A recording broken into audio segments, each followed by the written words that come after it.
Imagine waking up every morning to the sound of a roaring ATV tearing through your private property, driven by none other than HOA Karen, the self-appointed sheriff of the neighborhood. She insists she can trespass because of HOA rules.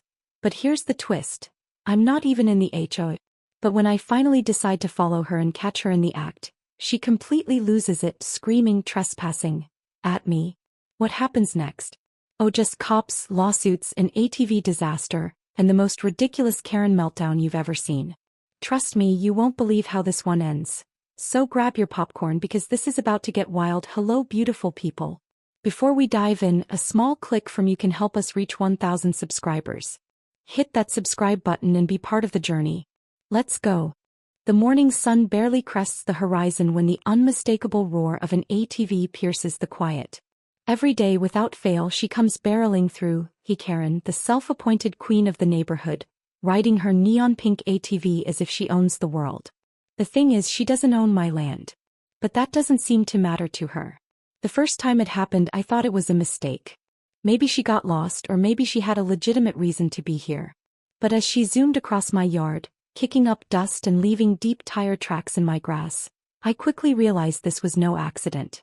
She made direct eye contact with me, tilted her chin up in that unmistakable Karen confidence, and waved me off like I was the one in the wrong. Before I could say anything she was gone, her leaving behind a mess of torn-up earth in its wake. The next day it happened again. This time I stepped out onto my porch and waved her down. She revved the engine, staring at me like I was an obstacle in her path. When I called out, asking why she was cutting through my property, she scoffed. "This is an HOA-maintained trail," she said with absolute certainty.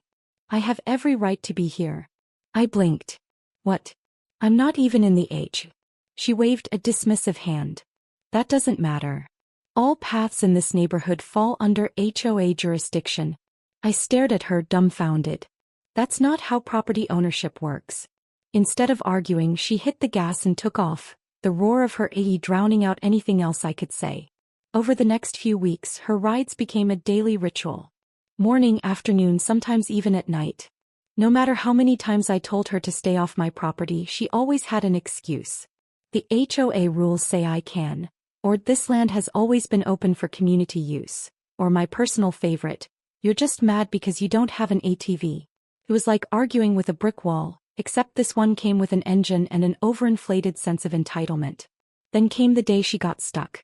It had rained the night before and the ground was still soft with mud. As she tore through my yard at full speed, her ATV hit a patch of wet soil and sank with a loud, satisfying squelch. Karen, wearing an oversized helmet that made her look like a bobblehead, flailed her arms dramatically as she tried to yank the ATV free. When she spotted me watching from my porch, she immediately pointed in my direction and shouted, "This is your fault." I raised an eyebrow. "How is this my fault?" "You should have put up a sign," she snapped. "A sign that says, 'Hey, don't drive your ATV through my yard'?" "Yes." I folded my arms. "You already know it's my property."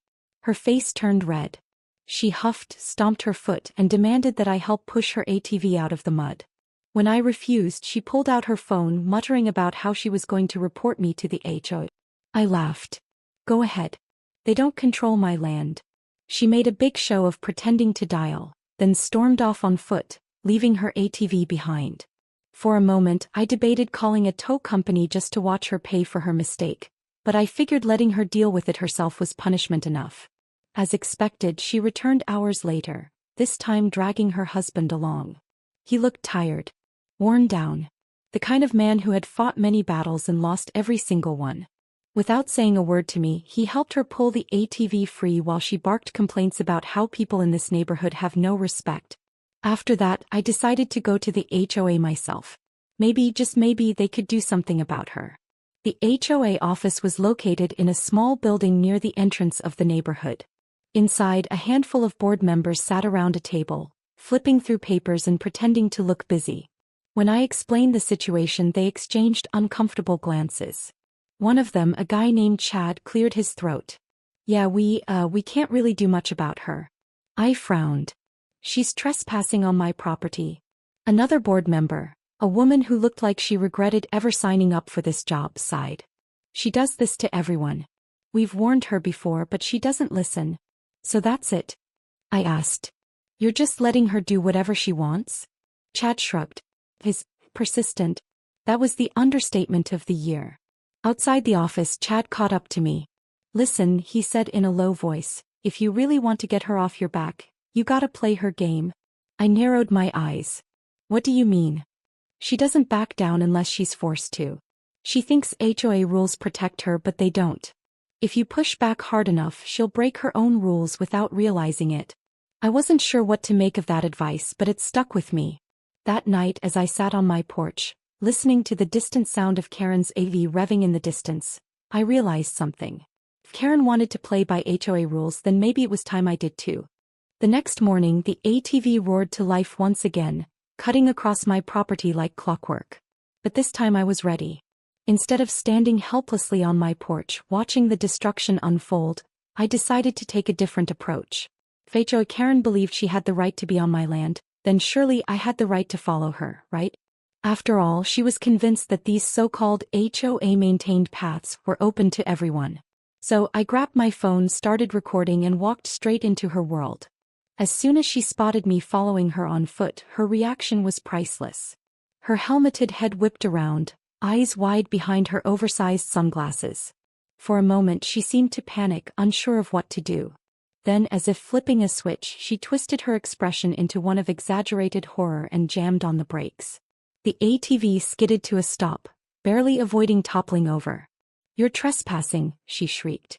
I stared at her, incredulous. "I'm what?" "You can't be here," she shouted, pointing a manicured finger at me like she was about to call in an airstrike. "This is private property." A laugh almost escaped me. "You mean my private property?" She crossed her arms, nostrils flaring. "It's an HOA pathway and you're harassing me." "Oh, so it is private now?" I asked, keeping my voice calm. "Because 5 minutes ago, you were arguing it was a public trail." She turned bright red. "That's different." "How?" Instead of answering, she reached for her phone. "I'm calling the cops." I almost wanted to see how this would play out. Would she really dial 911 and tell them she was being followed by the legal owner of the property she'd been trespassing on? Spoiler alert, yes. She would. Within 10 minutes, a patrol car pulled up and 2 officers stepped out. Karen immediately launched into a theatrical performance that deserved an Oscar. She painted me as some kind of deranged stalker, claiming I had been lurking in the bushes and chasing her down like a maniac. I let her talk. I let her spin her absurd little story, waiting for the moment when reality would crash down on her like a tidal wave. And when the officers finally turned to me, I simply held up my phone, replaying the footage of her tearing through my yard, over and over, day after day, until the realization dawned on them. The older officer exhaled through his nose. "Ma'am, is this your property?" he asked, pointing at me. Karen hesitated. Then, with the confidence of a toddler caught with cookie crumbs all over their face, she nodded. "Yes." The officer blinked. "So you own his land?" "Well, not technically. But the HOA..." The younger officer cut her off. "Ma'am, the HOA doesn't own private residences. But the rules say I can." "The rules don't override property deeds." Karen's mouth opened and closed like a fish gasping for air. Then she changed tactics. "Well, he was following me." "That's harassment." The older officer scratched his head, glancing at my video again. "Ma'am, he was walking. On his own land. You, on the other hand, were driving through it on an ATV." Karen scoffed. "That's not the point." The officer looked at me. "Would you like to press charges for trespassing?" I pretended to consider it. Watching Karen's face morph into sheer panic was almost enough. "Almost." "Nah," I said finally. "But I will be filing a complaint with the HOA." Karen looked like she wanted to explode. The cops left, and for the first time since this whole thing began, Karen actually left without a word. No shouting. No threats. Just a quiet, fuming retreat. But that wasn't the end of it. Later that day, I received a message from one of the HOA members, Chad. It was a link to an online forum where Karen had apparently been rallying the neighborhood, claiming I was a dangerous stalker, and urging people to sign a petition to have me removed from the community. Baker? Not a single person had signed it. Not even her husband. Feeling emboldened, I decided to take things one step further. If Karen wanted to use the HOA as a weapon, then I would use their rules against her. I did a deep dive into their regulations and, to my absolute delight, discovered something interesting. Karen had been violating HOA rules herself. She had a shed that was 2 feet over the allowed property line. She had decorative garden gnomes that exceeded the approved neighborhood aesthetic. And the best part? Her ATV itself wasn't even registered with the HOA, a violation that came with hefty fines. Armed with this information, I sent a formal complaint to the HOA board. The response was swift. Within days, Karen was hit with multiple violations, each accompanied by a fine. She was furious, of course, but the rules were the rules. And for once, they were being enforced against her. The next time I saw her, she was stomping around her yard, muttering under her breath as she angrily yanked her gnomes out of the soil, one by one. She caught sight of me watching from my porch and glared. "Enjoying this?" she snapped. I grinned. "Actually, yeah. A little." Karen stormed inside, slamming the door behind her. For the first time in weeks, my property was finally ATV-free. But something told me Karen wasn't done yet. A few days passed in relative peace. No ATVs, no screaming, no Karen revving through my yard like she was training for the X Games. It was almost too quiet. I knew she wasn't the type to just give up, especially not after getting hit with HOA fines. And I was right. One evening, as I was grilling on my back porch, I spotted her pacing near the edge of my property. She wasn't on her ATV this time, no doubt because it had been officially banned by the HOA, but she was clearly up to something. Then she made her move. With the speed and stealth of a cartoon villain, she began hammering a wooden sign into the ground. I walked over, still holding my spatula, and squinted at it. "No trespassing, private HOA."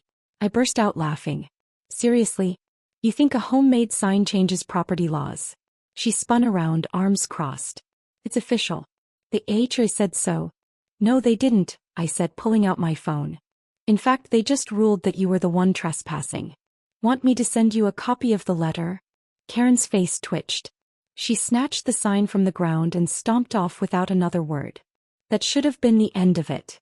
But Karen never let things go. The next day she took things to the next level.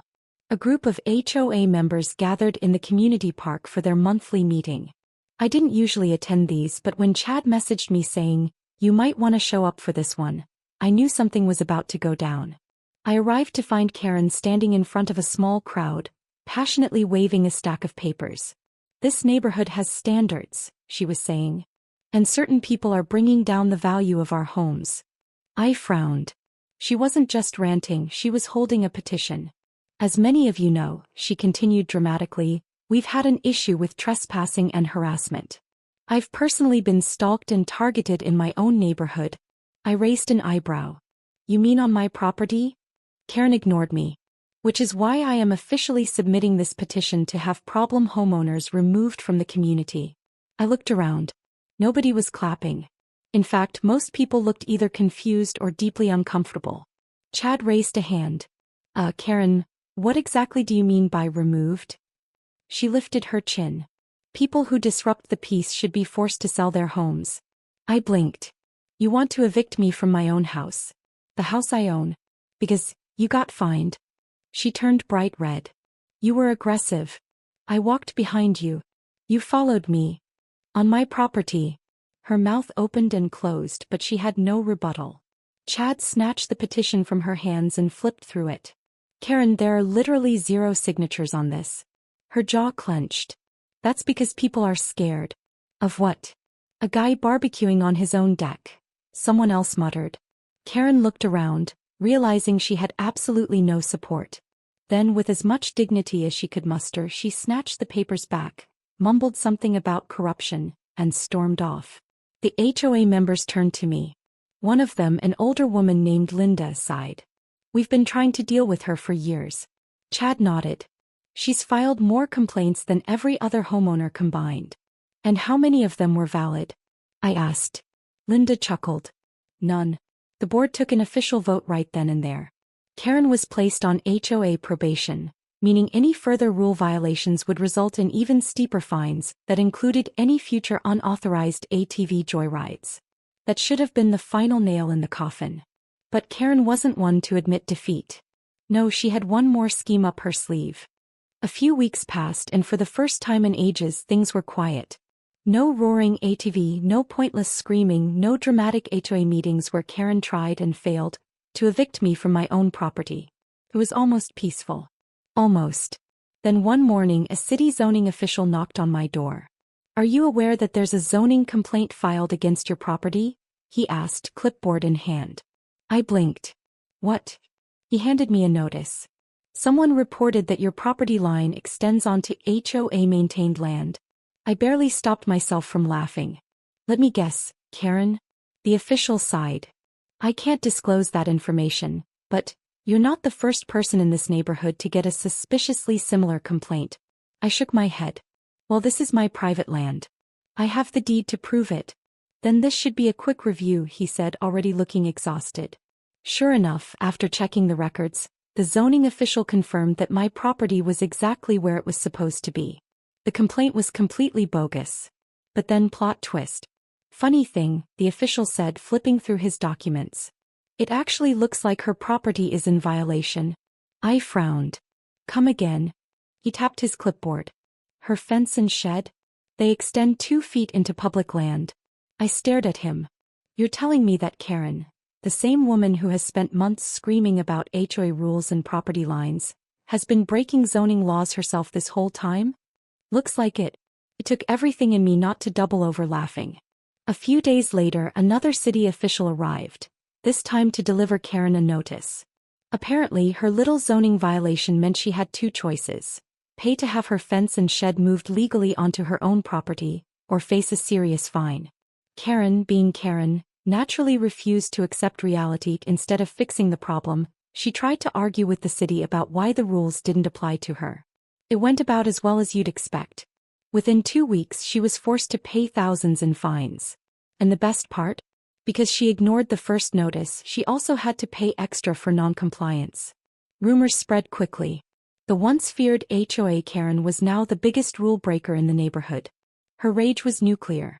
The day she finally caved and had her fence torn down, she was furious. I watched from my porch as she stomped around her yard, barking at the workers moving her shed. She caught sight of me watching and shot me a look so intense it could have melted steel. "Happy now?" she snapped. I sipped my coffee. Ecstatic. For the next few weeks, Karen tried her best to pretend she still had the upper hand. She avoided me at all costs, but the neighborhood had turned against her. Even her fellow HOA members wanted nothing to do with her anymore. Then one day the "for sale" sign appeared in her yard. It happened fast. Whether it was the fines, the public embarrassment, or the fact that no one took her nonsense seriously anymore, Karen had finally had enough. Within a month she was gone. The HOA held a neighborhood barbecue to celebrate. Not officially, of course, but the timing was suspiciously perfect. Even Chad, the HOA board member, clinked his beer against mine and grinned. "Neighborhood's been a lot quieter lately, huh?" It was over. Karen was gone. Peace had finally returned. But just when I thought life had settled back to normal, a moving truck pulled into Karen's old driveway. I watched as a woman stepped out, stretching and surveying the house. She caught me looking and waved. I walked over to introduce myself. "Hey, welcome to the neighborhood," I said. She smiled. "Thanks. I just moved in. My name's Karen." I froze. She laughed. "Don't worry, not that kind of Karen." I exhaled, relieved. Maybe this one wouldn't come with an ATV.